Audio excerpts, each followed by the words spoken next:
नारायणं पद्मभवं वसिष्ठं सत्यं च तत्पुत्रपराशरं च व्यासं शुकं गौडपदं महान्तं गोविन्दयोगीन्द्रमथास्य शिष्यं श्रीशङ्कराचार्यमथस्य पद्मपादं च हस्तामलकं च शिष्यं तं त्रोटकं वारुतिककारमन्यान् अस्मद्गुरुं सन्ततमानतोऽस्मि। सदाशिवसमारम्भां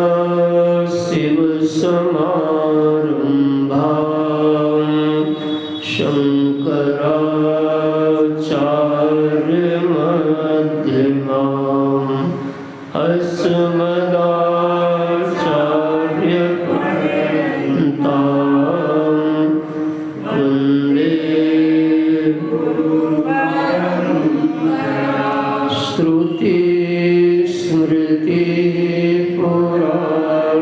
श्रुतिस्मृतिपुराणानाम् आलयं करुणालयं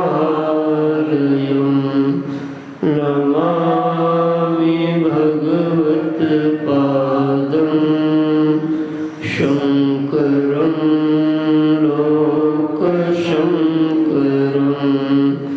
शङ्करं शङ्कराचार्यं केशवं बादरायणं श्रोत्रभाष्यकृतौ वन्दे भगवन्तौ पुनः पुनः। ईश्वरो गुरुरात्मेति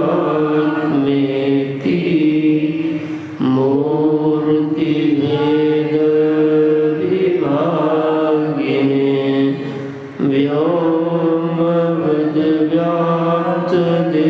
व्योमवद्व्याप्तदेहाय दक्षिणामूर्तये नमः। त्वमेव माता च पिता त्वमेव बन्धुश्च सखा त्वमेव विद्या द्रविणं त्वमेव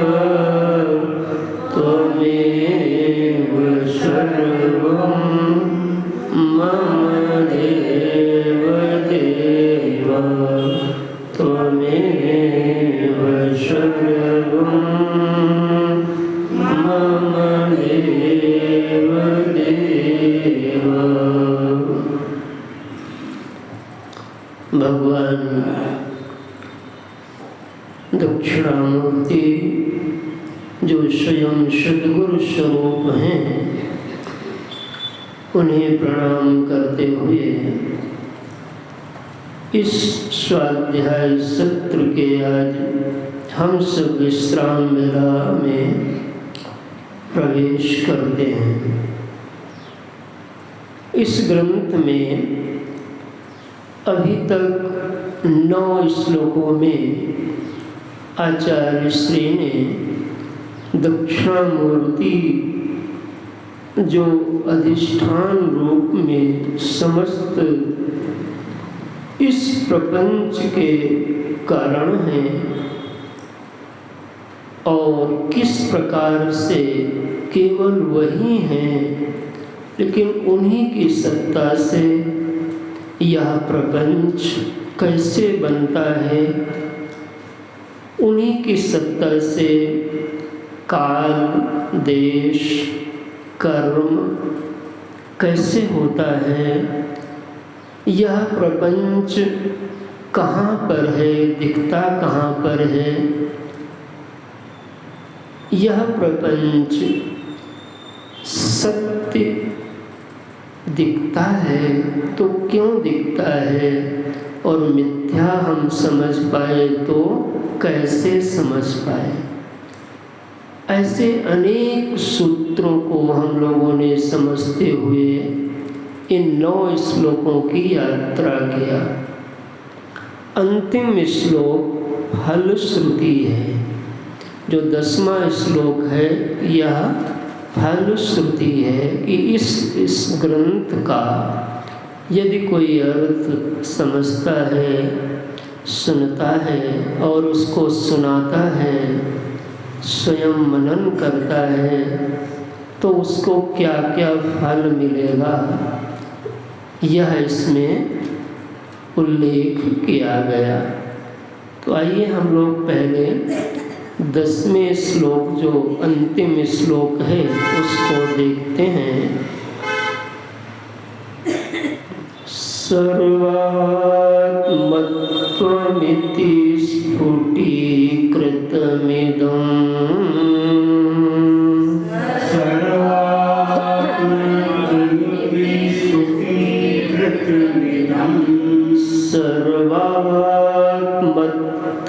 सर्वात्मतत्त्वमिति स्फुटीकृतमिदं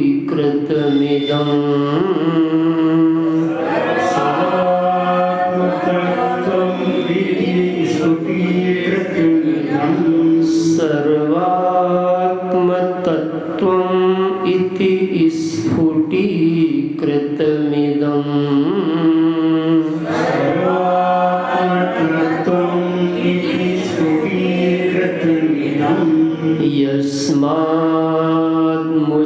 यस्मान्मुस्मिंस्तवे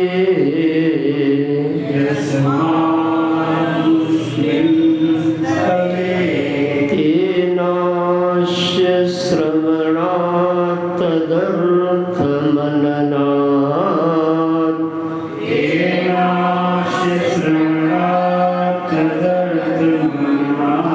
ध्यानाच्च संकीर्तनात्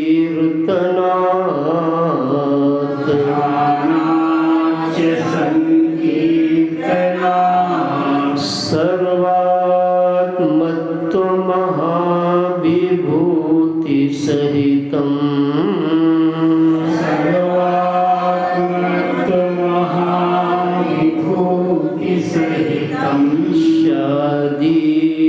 शादीश्वरत्वं स्वतः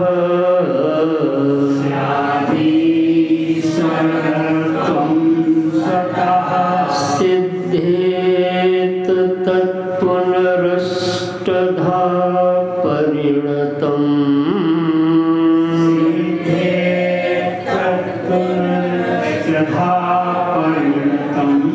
च ऐश्वर्यं व्याहतम्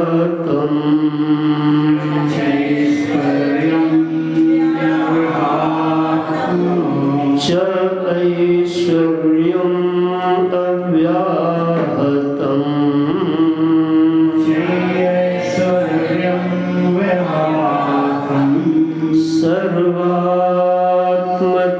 सर्वात्मतत्त्वमिति स्फुटीकृतमिदं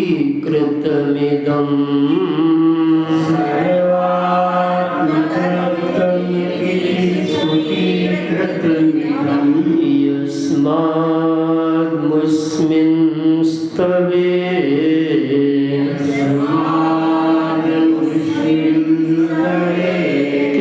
तेनास्य श्रवणात् तदर्थमननात्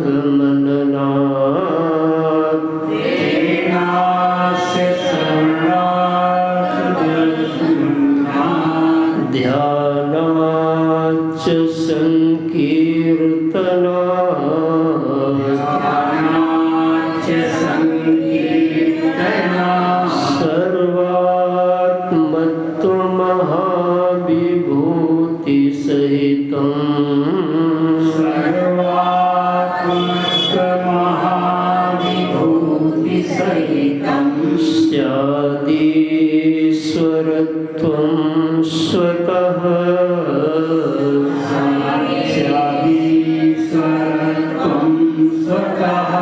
सिद्धेत् तत्पुनरष्टधा परिणतः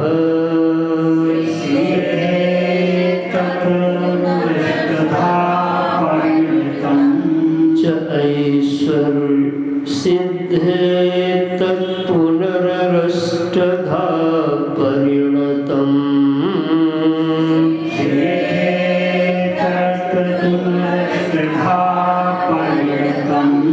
च ऐश्वर्यम् अव्याहतम्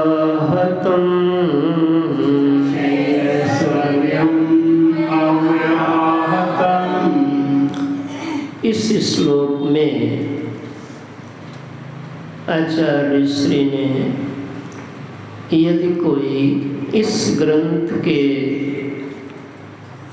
लखाए हुए वस्तु का प्रबोध कर लेता है तो उसको यह फल प्राप्त होता है।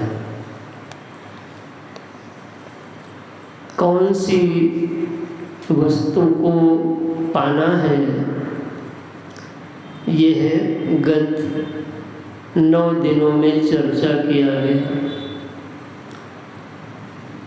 तो यदि इस ग्रंथ में बताई वस्तु का दिग्दर्शन, प्रबोध, मिलन बना होगा तो ये फलश्रुति घटती है, और यदि नहीं बना तो इसको बनाने का प्रयत्न, इसी का नाम साधना होगी। क्योंकि इतनी ही साधना है। क्या है? तो यहाँ पर पहले शुरुआत से चलो, फिर हम फलश्रुति पर आएंगे। तो सबसे पहले श्लोक में क्या देखा गया था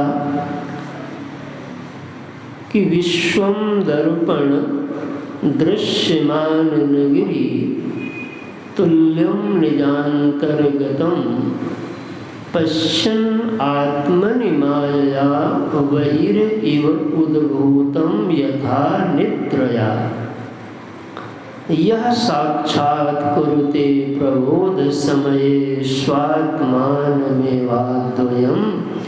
तस्मै श्री गुरुमूर्तये नमः इदं श्री दक्षिणामूर्तये। सबसे पहले श्लोक में उन आत्म अद्वयी, जो अद्वयी आत्मा है, अर्थात जो समस्त परिच्छिन्नताओं से रहित है।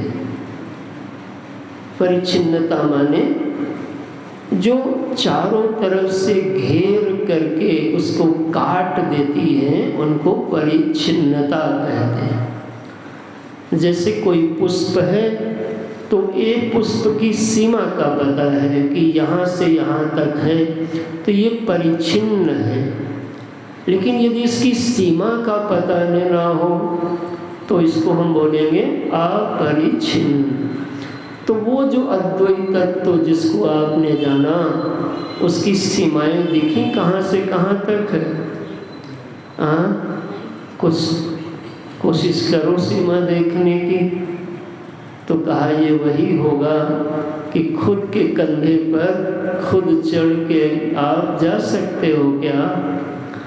तो कहा कोई पहलवान हो तो जा सकता है, लेकिन ये तो भ्रम ही होगा, ये संभव नहीं है। क्योंकि जहाँ भी आप देखोगे तो वहाँ पर पहले आप होंगे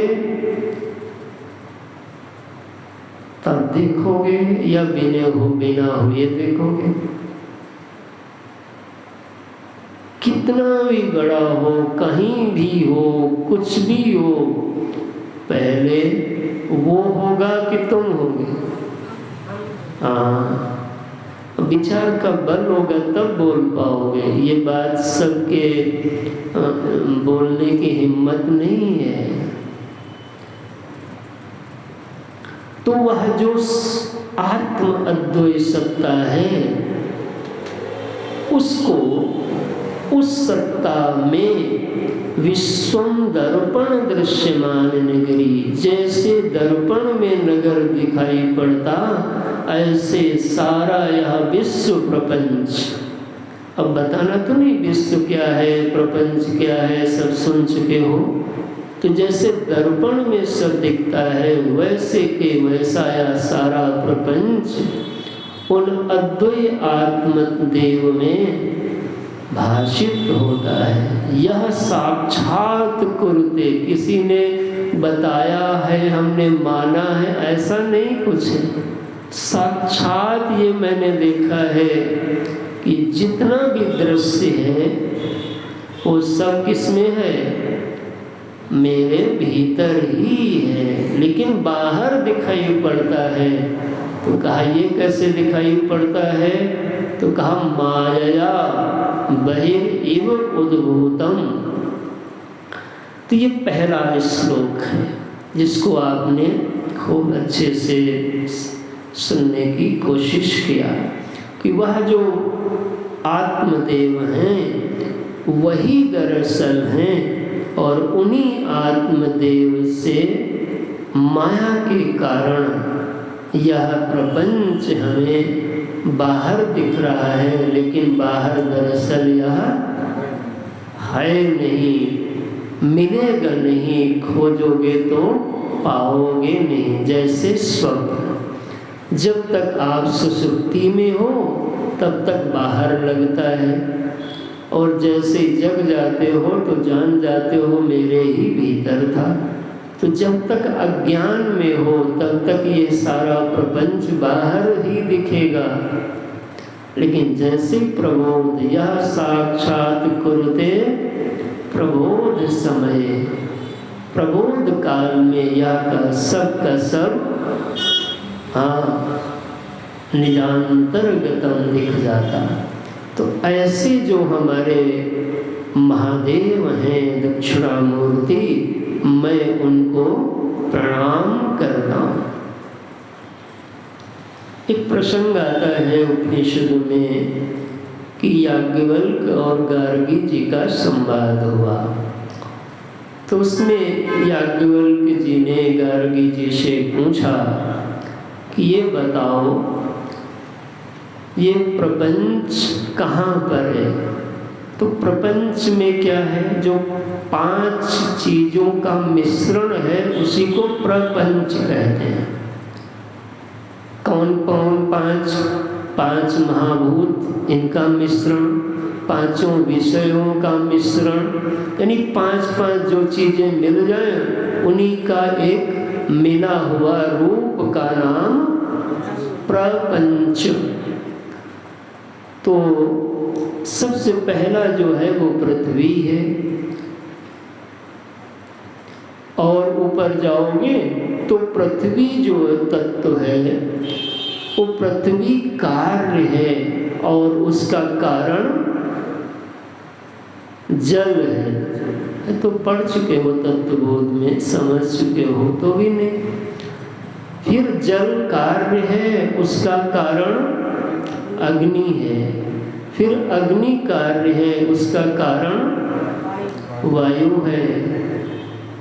फिर वायु कारण है उसका, या इसको ऐसे समझ लो, आकाश से वायु प्रगटी, वायु से अग्नि प्रगटी, अग्नि से जल प्रगटा, जल से पृथ्वी प्रगटी। आकाश कहाँ से प्रगटा? तो इसका उत्तर है मन से, क्योंकि सबसे जो बड़ी चीज है वो तुमको आकाश ही दिखता है, लेकिन तुम ऐसा कोई आकाश बताओ जो तुम्हारे मन के बाहर हो। चाहे जितना बड़ा आकाश हो, कहाँ देखते हो? इतना बड़ा, तो जो इतना बड़ा है और तुम मन को तो बड़ा छोटा मान लेते हो, यही माया है। तो पूछा मन कहाँ है? तो उन्होंने हाँ क्या कहा तुमने? हाँ, उन्होंने उत्तर आया मन शरीर में है। मन, अब देखो ये तो गड़बड़ हो गया। फिर शरीर कहाँ है? तो 5 महाभूतों में है। 5 महाभूत कहाँ है? अब देखो फिर घूम के गोल गोल घूम जाओगे। तो इसमें ये देखना है जो मन है उसमें ये, जैसे मन का ये जो आकाश है, जैसे मन जो दिख रहा है, ये जो सोफा कुर्सी यहाँ जो दिख रहा है, ये कहाँ है? अगर इसको बताना होगा तो हम कहेंगे ये एक मठ है, उस मठ के भीतर ये सब चीज़ें हैं। तो बताया जाएगा मठाकाश में है। अगर कोई चीज़ घट के भीतर रखी है तो घट के भीतर तभी रखोगे जब घट में स्पेस होगा, जगह होगा। तो जो घट के भीतर स्थान है उसको क्या बोलोगे? घटाकाश। घटाकाश, मठाकाश। अच्छा ये देखो, और सबसे जो बड़ा आकाश है उसको नाम दिया महाकाश, है ना? तो ये जो महाकाश के भीतर एक जब आपने मठ बना लिया, दीवारें खड़ी कर लिया, तो थोड़ा सा क्या हो गया? मठाकाश हो गया। उस मठ में एक आप घट रख लिए तो घट ने दीवारें घेर लिया, तो वो क्या हो गया? घटाकाश हो गया। तो अब देखो अगर आप, तो 3 आकाश दिख रहे हैं, घटाकाश, मठाकाश और महाकाश। तो ये जो भेद बना, ये भेद का है कारण आकाश है कि वो जो दीवारें हैं जो परिच्छिन्न कर रही हैं? अगर घट को फोड़ दो और मठ को भी तोड़ दो तो आकाश में कोई भेद है? अच्छा मान लिया तुम क्यों तोड़ो, विवेक से समझ लो। मठ को मठ बना रहने दो, घट को घट बना रहने दो। तो क्या दीवार होने से आकाश में भेद हो सकता है?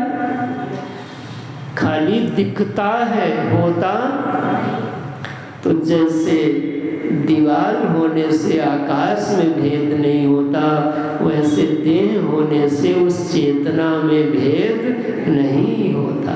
तुमको लगता है ये मटकी काली है, ये बड़ी है, ये छोटी है, ये सब का सब जो कल्पित कहाँ है? आकाश में ही कल्पित है।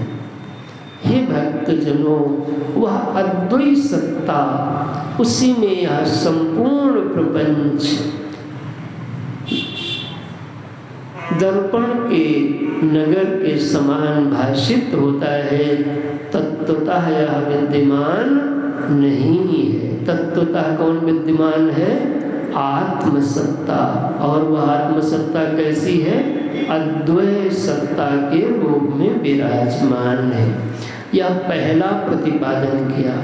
और वो कहाँ है? वो तुम्हारे पास में है। दूसरे में विचार किया गया था कि यह जो जगत, यह जो प्रपंच दिख रहा है, इसका बीज क्या है? तो कहा वही बीज है।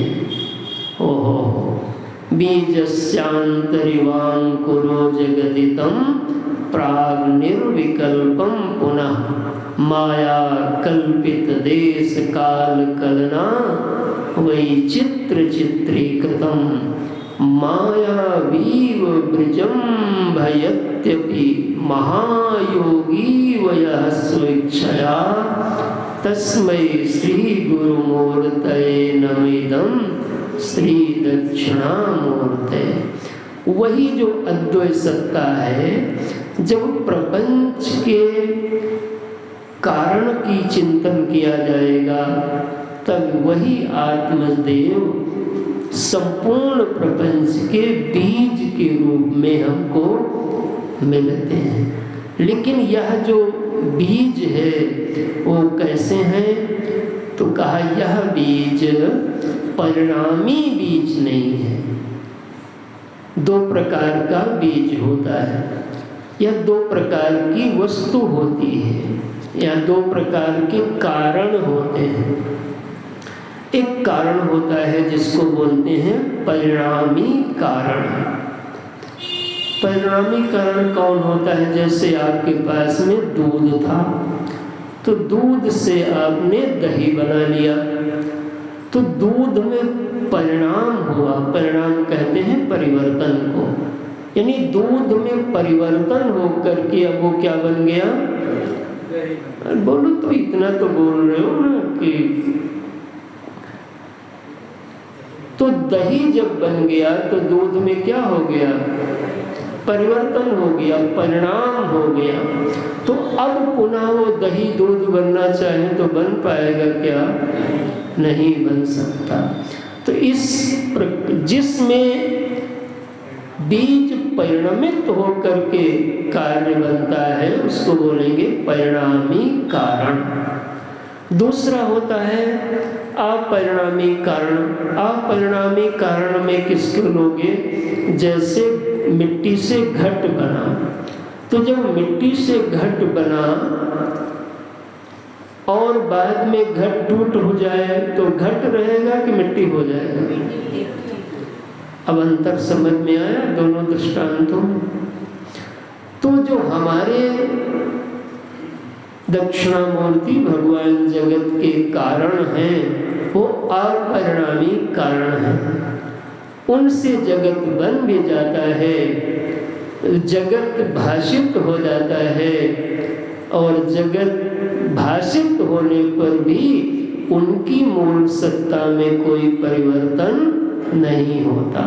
जैसे मिट्टी से घट बना, तो जब मिट्टी से घट बना तो घट तुम्हें दिख रहा है नाम रूप से, क्योंकि तुम्हारे चित्त में सामने प्रत्यक्ष तो मिट्टी है, लेकिन स्मृति घट की है। तो तुम्हें जो बोध हो रहा है वो इदं घट, ये बोध हो रहा है, लेकिन तत्वतः देखो तो वहां पे मिट्टी ही है। समझ में आया? तो हमारे जो दक्षिणामूर्ति भगवान आत्मदेव हैं, शिव भगवान हैं, वो इस प्रकार से जगत रूप में उल्लासित हो जाते हैं, लेकिन उनमें कोई परिवर्तन नहीं होता। वो परिणामी कारण नहीं है बल्कि अपरिणामी कारण है। इस पर खूब मनन किया जा चुका है, जल्दी देखो। तो अब कहा महाराज वो तो ठीक है, लेकिन ये जो सत्ता मिलती है, अमृषैव भांति सकलम, मृषा जब है, यद्यपि मृषा छूटति कठिनाई। देखो महाराज, तो कहा जब वो चीज है नहीं तो उसमें सत्ता कहाँ से आती है? तो कहा सत्ता इन्हीं आत्मदेव से ही आती है। यस्यैव स्फुरणं सदात्मकं असत्कल्पार्थकं भाषते। इन्हीं की सत्ता से वह जो जगत है वो सत भास रहा है। ओहो, ये सब चिंतन कर चुके हो, इन्हीं की सत्ता से भाषित हो रहा है। तो कहा महाराज इंद्रियां, इसमें तो आँख काम करने लगती, नाक काम करने लगती, तो कहा ये सब काम जो कर रहे हैं उन्हीं मालिक साहब के रहने मात्र से कर रहे हैं। तो कहा पांचों इंद्रियां अपने अपने विषयों की ओर जाती हैं, सब काम हो रहा है, मालिक साहब बैठे हैं बस केवल। कैसी सुंदर खेल है प्रभु का, तुमने कैसा खेल रचाया है।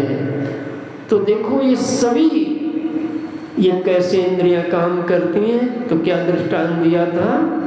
घट के अंदर दीपक का, नाना छिद्र घटोदर स्थित महादीप प्रभाभास्वरम ज्ञानम यस्य तु चक्षुरादिकरण द्वारा वही स्पंदते। ध्यान आ गया?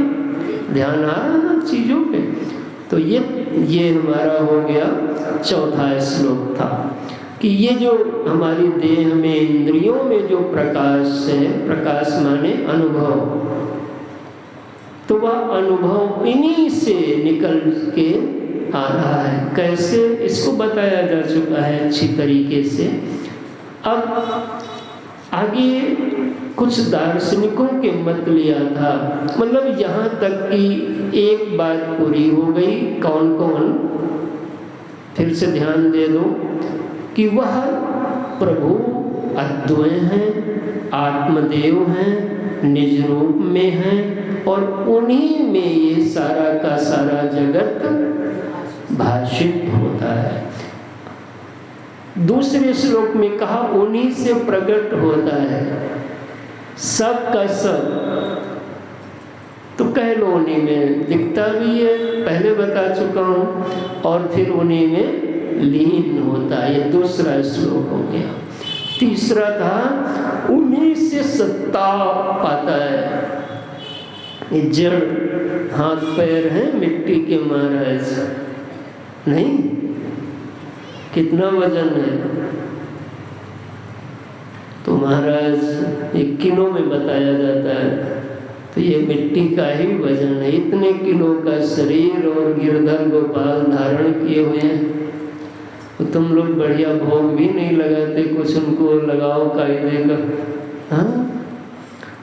और चौथे श्लोक में बताया उन्हीं का वह जो प्रकाश है, उन्हीं के प्रकाश से जानाम इति तमेव भान्तम अनुभात्य में तत्समस्तम जगत। ये देह से लेके और जितना प्रपंच तुम जान रहे हो, ये सब इन्हीं से जान रहे हो। कैसा सुंदर रचना दिखाया, पूरी प्रक्रिया बता दिया। यहाँ पर बड़ा सुंदर पद है पूज्य स्वामी गीतानंद जी का। आइए दो भाव उसके गुनगुना लेता हूँ।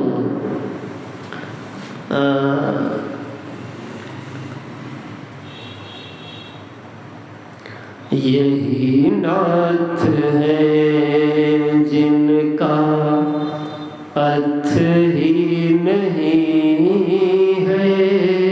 यही नाथ है, क्या बात? नाथ माने विश्वनाथ, विश्व माने प्रपंच, उसके स्वामी यही नाथ है। यही नाथ है जिनका अर्थ, अर्थ माने सीमा, यही नाथ है जिनका अर्थ ही नहीं है। यही नाथ है जिनका अर्थ ही नहीं है। रही नेति जिसकी न इति ही कहीं है। रही नेति जिनकी न ये अव्यक्त ही व्यक्ति में व्यक्त होता। ये अव्यक्त ही व्यक्ति में व्यक्त होता। इन्हीं की सत्ता से ये जग भासता है। इन्हीं की सत्ता से वह जग भासता है। जिसे खोजते थे वो है साथ मेरे। जिसे खोजते थे वो है साथ मेरे। ये चिद आत्मा ही पर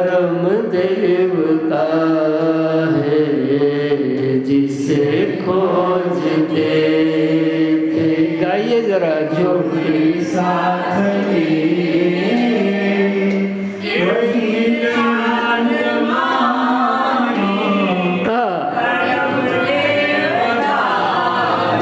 मनुज मोह निद्रा में सोए हुए जो, मनुज उनकी बातें सोए हुए किसी खोज में है खोए हुए जो, मनुज मोह निद्रा में सोए हुए किसी खोज में खोए घेरे हुए सबको सुख दुख के सपने, घेरे हुए सबको सब सुख जिन्हें गुरु जगाए वही जागता है, जिसे खोजते थे वो है साथ मेरे, चिद आत्मा ही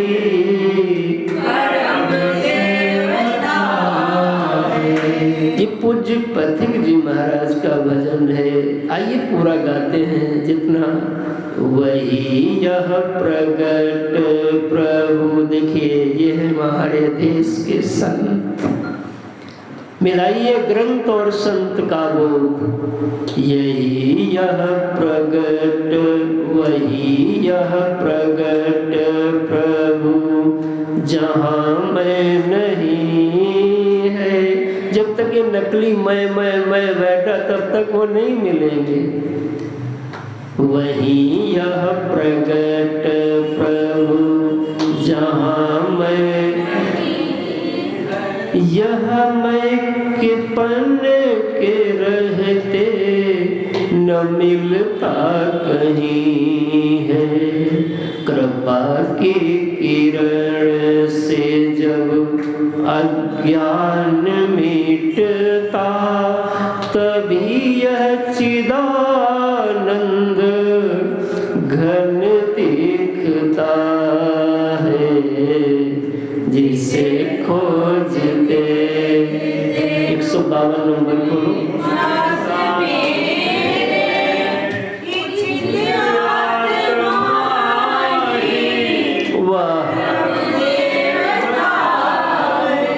ऊपर की एक दो और अंतरा है जो मैंने छोड़ दिया था। यह चिद आत्मा नहीं, यही तो सभी प्राणियों का है जीवन, यही तो सभी प्राणियों का है जीवन। इसी से प्रकाश, उना नक्षत्र घटोदर वाला है, इसी से प्रकाशित ये अंतःकरण मन, यही तो सभी प्राण गाओ आनंद से जीवन। इसी से प्रकाशित ये अंतःकरण, इसी से सकल विश्व, ये विश्व शब्द आया, विश्व दर्पण दृश्यमान नगरी, इन्हीं इसी से सकल विश्व जल थल अनिल में, अनल से गगन से यही झांकता है, जिसे खोजते थे वो है साथ में।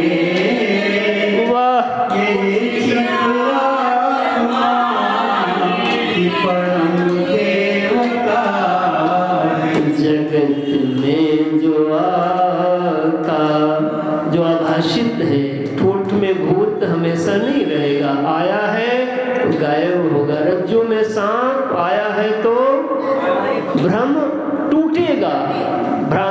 वृषंबादिना, ये श्लोक देखो कैसा सुंदर दर्शन निकल जाएगा। जगत में जो आता है सदा रह न पाता, जगत में जो आता है सदा रह न पाता, जो रहता सदा वह है आता न जाता, जगत में जो आता है सदा रह न पाता, जो रहता सदा वो आता न जाता। यही एक अपना है, लिख लीजिए छाती पे, यही एक अपना। बाकी सब मतलब से यारी करते हैं रे, मतलब से संबंध है। जब तक काम के हो तब तक लोग आपको गुड बोलेंगे, काम निकल जाएगा तो 50 कमी आप में दिखेगी। यही एक ऐसे हैं जो कमी नहीं निकालते, दोष नहीं बताते हैं, हम जैसे हैं वैसे हमें स्वीकार करते, कभी कोई शिकायत हमसे नहीं करते, कभी कोई उलहना नहीं देते, कभी कोई गिला नहीं करते। इतने एहसान है कि हम मांगने के लायक नहीं, फिर भी हम मांगते ही रहते हैं। यही एक अपना है, अपने में ही है, यही एक अपना है, अपने में ही है। ये हमको कभी भी नहीं भूलता है, जिसे खोजते थे वह है साथ मेरे। ये आत्मा ही परम देवता है। पथिक का दुखी होना, पूज्य पथिक जी महाराज, पथिक का दुखी होना ही प्रार्थना है, सुखों में सदा स्तुति ही वंदना है। पथिक का दुखी होना ही प्रार्थना है, सुखों में सदा ही स्तुति वंदना है। दिखाना नहीं कुछ, क्या दिखाना, हीरा पायो गांठ गठियायो, जाके बताने न लगना अड़ोस पड़ोस में कि वो जो दुनिया है भीतर दिखती। पागल लोग सिद्ध कर देंगे, पूरा घर मिलके आपको सुधारने लग जाएगा। इसलिए यही सुना है अंदर ही रखना।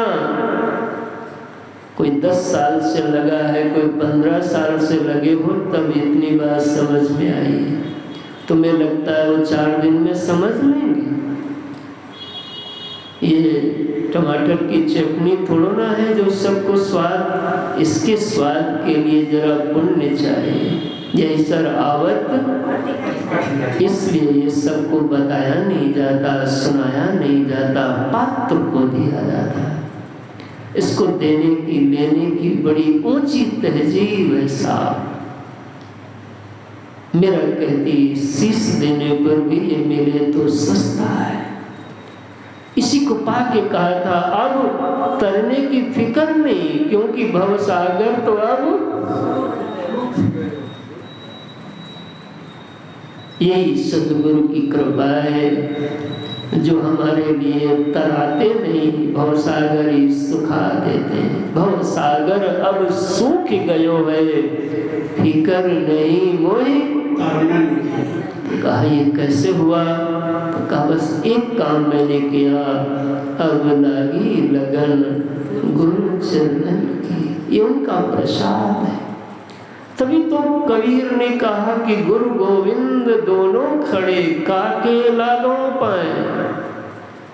बलिहारी गुरु आपने गोविंद दियो बताए। कबीरा हरि के रूठते गुरु के सरने जाए। कहा कबीर गुरु रूठते हरि नहीं हो साए। देखा नहीं कुछ सुनाना नहीं कुछ लिखा नहीं कुछ सुनाना नहीं कुछ परम प्रभु से सबको सुलभ पूर्णता है। जिसे खोजते थे वो मैं साथ मेरे चिद आत्मा ही परम देवता हर देह मंदिर में प्रभु है प्रतिष्ठित। हर देह मंदिर में प्रभु है प्रतिष्ठित। गुरु का बताया हुआ ये पता जिसे खोजते थे वो है साथ मेरे। ये चिद आत्मा ही परम देवता है। 5वें श्लोक में इस आत्मदेव के विषय में, आत्मा के विषय में क्या क्या संसार में मत है उनका स्मरण किया था। कुछ लोग देह को आत्मा मानते, कुछ प्राण को, कुछ इंद्रियों को, कुछ बुद्धि को और कुछ शून्य को। ध्यान आया? इस पर चर्चा कैसे हुई थी? तो स्त्री, बाल, अंध और जड़ भ्रांता विषमवादिना ऐसा कह के माया शक्ति विलास कल्पित, क्या क्या कल्पित? महाव्यामोह संहारणे। ये जो माया से कल्पित विलास है इसको यह गुरुदेव दक्षिणामूर्ति संहार कर देते हैं। ऐसे संहार कर देने वाले यानी माया से, अज्ञान से बचा लेने वाले गुरुदेव को मैं प्रणाम करता हूँ। आगे इसी शून्यवाद को लेकर के राहुग्रस्त दिवाकरेंद्र सदसो माया समाच्छादना सन्मात्रा कर्णोपसंहरण तो यो भूत सुसुप्तः पुमान। और कैसे जैसे राहु चंद्रदेव और सूर्य के ग्रहण काल में उनके तेज को आच्छादित कर देता है, वैसे ही यह सुसुप्ति काल में जो आत्मदेव हैं वो असत नहीं हो जाते, सत ही रहते हैं, लेकिन उनका तेज फीका हो जाता है और जैसे सुसुप्ति निकलती है पुनः वो उसी अवस्था में जग जाते। और इस अनुभव को जो कराने वाला ज्ञान है उसका नाम बताया गया था प्रत्यभिज्ञा। क्या सुन रहे हो भाई तुम लोग? पूरा ग्रंथ एक बार समरी करके हाथ में ले लो। कौन? मैं वही सोया। कि कैसे जाना? पूर्व स्मृति और प्रत्यक्ष का अनुभव मिला के प्रत्यभिज्ञा। अब इसके अनेक डायमेंशन दिखाए गए थे, क्या क्या हो जाता है। हाँ, तो वो सब यहाँ पर स्मरण कर लो। फिर अवस्था, 3 अवस्था जो रोज सुसुप्ति, जागृत, स्वप्न और देह की अवस्था। इन अवस्थाओं में वही प्रभु कैसे देह अवस्था और रोज की अवस्थाओं में कैसे लीला करते हैं, ये घटना, ये बात समझाई गई थी। और फिर जो कार्य कारणतया सृष्टि को देखते हैं, उस बात को यहाँ पर अपवाद किया गया और ये कहा गया यह मूल में कार्य कारण की परंपरा मिलती नहीं है, ऊपर मिलती है, लेकिन नीचे जब इसकी जड़ में जाओगे तो मूले असंगत।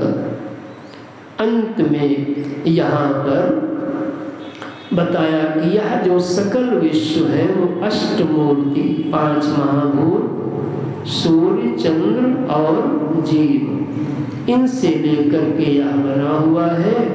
और हमारे यह जो प्रभु हैं, यह इन्हीं अष्टमूर्ति रूप में जो उल्लासित हो रहे हैं, दिख रहे हैं, ऐसे हम दक्षिणामूर्ति भगवान को यहाँ पर नमन करते हैं।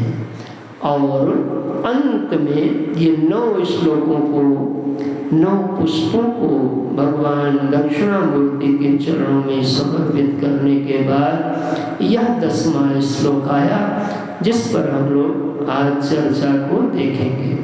तो आइए एक बार पाठ करते हैं। सर्वात्, एक पाठ तो किया था, अर्थ पहले देख लो। सर्वात्म इति स्फुटीकृतमिदं यस्मान्मुस्मिन् स्तवे। इस 9 श्लोकों के समझने का, सुनने का फल यह है कि आपको सर्वात्म भाव की प्राप्ति हो जाए। सर्वात्म भाव नहीं, सर्वात्म तत्व की प्राप्ति हो जाए। खुद ध्यान से सुनिएगा, अंतिम श्लोक इस ग्रंथ का है। ये सर्वात्म तत्व क्या होता है? सर्वात्म तत्व का मतलब है कि यह जो वर्णन किया जा रहा है वह सर्व को सर्व की दृष्टि से किया जा रहा है। ये जो सर्व है वह सर्व, हाँ, अब इसमें अच्छा बुरा ये भेद जो भी तुम्हें निकालना हो बाद में निकालना। यहाँ सारे के सारे सर्व को, पूरे प्रपंच को ये बता दिया कि यह जो सर्व है, यह सर्व की जो आत्मा है, यानी वही आत्म तत्व से ही ये सर्व है। आत्म तत्व के बिना सर्व की कोई सत्ता नहीं हो सकती। जैसे ये जो घट आपको इतना बड़ा दिख रहा है, वह दरअसल मिट्टी तत्व है। तो जिसने मिट्टी तत्व को समझ लिया, वो मिट्टी के रहते भी मिट्टी देखता है, और घट रूप में व्यक्त होने पर मिट्टी को मिट्टी ही देखेगा। तो उसकी नजर में चाहे अब घट रहे, काला रहे, गोरा रहे, मोटा रहे, पतला रहे, पिचका रहे, वो क्या देखेगा? मिट्टी ही देखेगा।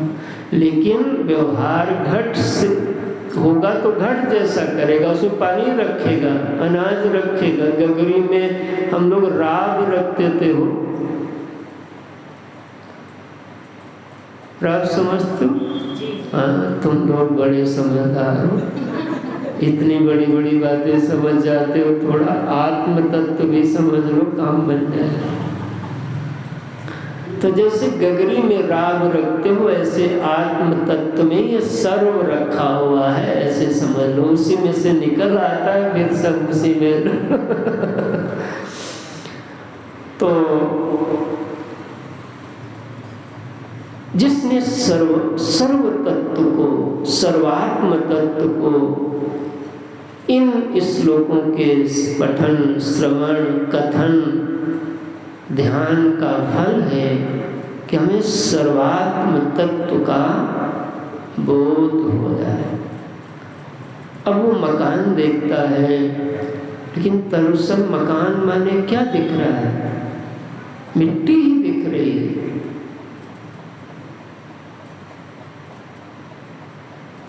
सड़क के रूप में क्या दिख रही, और इवन वृक्ष के रूप में क्या दिख रही। मिट्टी का मतलब खाली मिट्टी नहीं होती, जो स्थूल अंतिम जो लेयर होती है, जिसको आंख देख रही है रूप के रूप में, वो मृत्तिका ही होती है। चाहे वस्त्र हो, लकड़ी हो, लोहा हो, रूप बदला हुआ है मिट्टी का। यही तो पहचान है। तुम तो अभी थोड़ा सा रूप बदल जाए तो भ्रमित हो जाओगे। अहिल्या के जैसे इंद्र हैं कि गौतम, तभी तो पाथर होने की प्रसंग है। प्रहलाद जी जैसा कोई भक्त हो तो चाहे जैसे आ जाए पहचान जाए, क्योंकि तो सर्वात्म भाव, सर्वात्म तत्व का बोध इति, इतना ही है। सर्वात्मत्वम इति, चाहे इसको एक दिन में समझो, चाहे जन्म जन्म में समझो। स्फुटीकृतमिदं, यहाँ जो इसको स्फुटित कर दिया गया, खोल दिया गया, इदं यस्मात् मुस्मिन् स्तवे, जिसका स्तवन यहाँ पर किया गया। हो मिला ना, स्तवन किया ना आपने 9 श्लोकों में, जिसका स्तवन किया गया। ओहो, तो इससे क्या होगा? तो कहा पहले ये बता दे रहा हूं कि यह जो इसकी प्राप्ति हो जाए, ये फल है। तो कहा ये तो होगा, बस इतना ही होगा? तो नहीं। तो कहा इसको, इन श्लोकों को क्या किया करना है? तेनास्य श्रवणात् कदर्थ मननात् ध्यानात् संकीर्तनात्, अपने आचार्य, अपने गुरु के माध्यम से, इसे गुरुमुख से ऐसा आज्ञा दिया, इनका श्रवण करो, इन पर मनन करो, इनका चिंतन करो, इनके अर्थ को जब प्राप्त कर लोगे तो ईश्वरत्व स्वतः प्राप्त हो जाएगा। ये फल है। जानत तुम्हें ये मिला दिया। तो कहा ईश्वर के ही, ईश्वर में ही सब सिद्धियां हैं, तो फिर तुम्हारे में भी वो सिद्धियां प्रकट हो जाएंगी। अणिमा आदि 8 ऐश्वर्य प्रकट हो जाते हैं।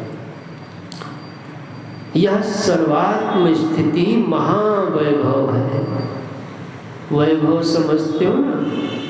होता है कपड़ा हो जाए, अभी कपड़ा का तुरंत ही कलर उतर जाता है, कुछ मिट्टी लग जाए गंदा हो जाएगा, वैभव खत्म। धन आया कम हो जाए, चला हो जाए, वैभव। बोलो, शरीर बड़ा बलवान है, बनाया आपने व्यायाम करके, बीमार हो गया, सारा 25 साल का व्यायाम,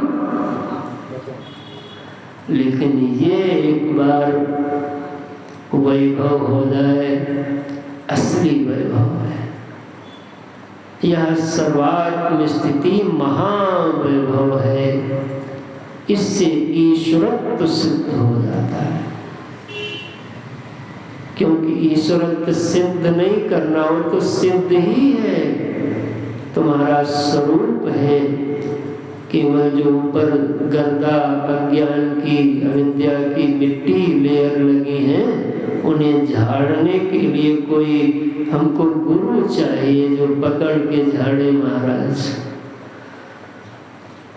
अच्छा, जैसे यह ईश्वरत्व सर्वात्म भाव सिद्ध होता, तब अणिमा, गरिमा, महिमा, लघिमा, प्राप्ति, प्राकाम्य, ईशित्व और वशित्व, ये 8 सिद्धियां स्वतः सिद्ध हो जाती। अष्ट सिद्ध 9 निधि के दाता। ये कैसे हुआ था? तो कहा सो अनन्य जागे असी मत न डरे हनुमंत, मैं सेवक सचराचर क्या है रूप स्वामी भगवंत। ये जो चराचर दिख रहा है ये मेरे राम हैं, जिसकी मति टरती नहीं, यहाँ से हिलती नहीं, उनका नाम हनुमान है और उनमें ये सिद्धियां प्रकट होती हैं। बहुत दिन से इच्छा है, देखो कब सुंदर कांड पे हम लोग चर्चा करते हैं हनुमान जी पे, वही जाने। तो यह सर्वात्म ज्ञान स्फुट यानी प्रकाशित हो जाता है और उसके प्रकाश से जो है वो बोध में हो जाता है, और जो नहीं है, जिसका होने का भ्रम था, वो सदा सदा के लिए गायब हो जाता है। रज्जु है वो मिल जाती है, सर्प नहीं है ये दिख जाता है। भगवान हैं वो मिल जाते हैं और उनमें यह प्रपंच कैसे प्रकटता है, कैसे भाषित होता है, यह सारा तकनीकी उसको हासिल है। और चाहे तो बता भी सकता है, समझा भी सकता है और समझ भी सकता है। इसका खूब चिंतन मनन करते रहो। यही भगवान शिव के चरणों में, आदि गुरु शंकराचार्य भगवान के चरणों में, पूज्यपाद गुरुदेव भगवान के चरणों में यही वाक्य पुष्पांजलि समर्पित करते हुए यह सत्र विश्राम ले रहा है। इसको एक बड़ा सुंदर पद है। हम सब भगवान को पाने के लिए यत्र तत्र जाते हैं, जाना ही पड़ता है, जहाँ दिखेगा वहीं तो जाओगे। उपाय में कोई दोष नहीं है, उपाय के रूप में सब स्वीकार है, लेकिन जब तत्वतः प्राप्ति होगी तब आपकी अनुभूति जो अभी इस ग्रंथ में हुई वही अनुभूति आपकी होगी।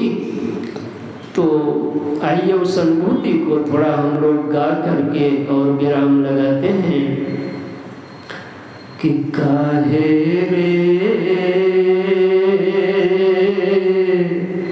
बन खोजन जाई, काहे रे बन खोजन जाई, सर्वनिवासी सदा अलेपा, सर्वनिवासी सदा तू ही संग समाई, तू ही संग समाई, काहे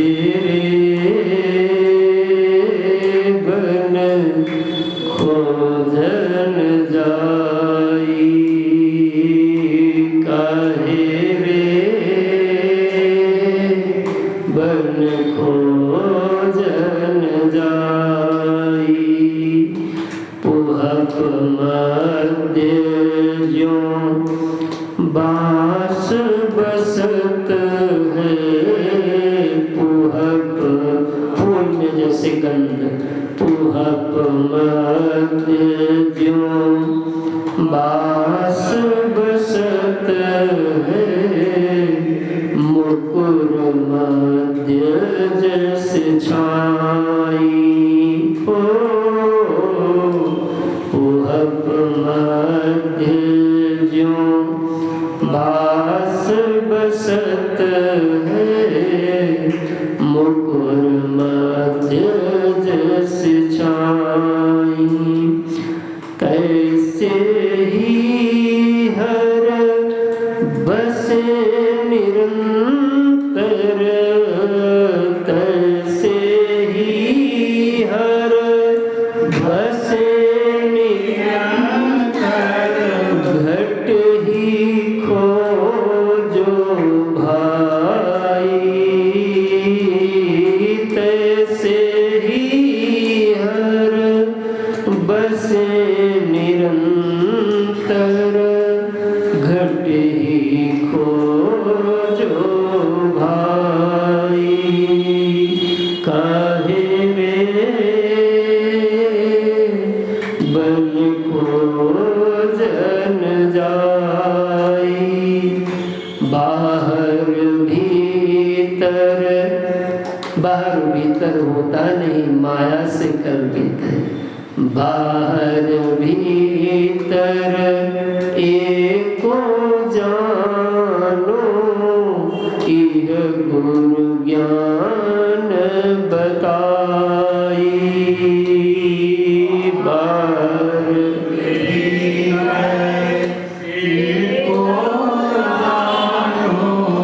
यह गुरु ज्ञान जन नानक बिनु आपा चीन्हे जन नानक बिनु आपा चीन्हे मिटे न भरम की काई जन नानक बिनु आपा चीन्हे जन नानक बिनु आपा चीन्हे मिटन भ्रम की काई काहे रे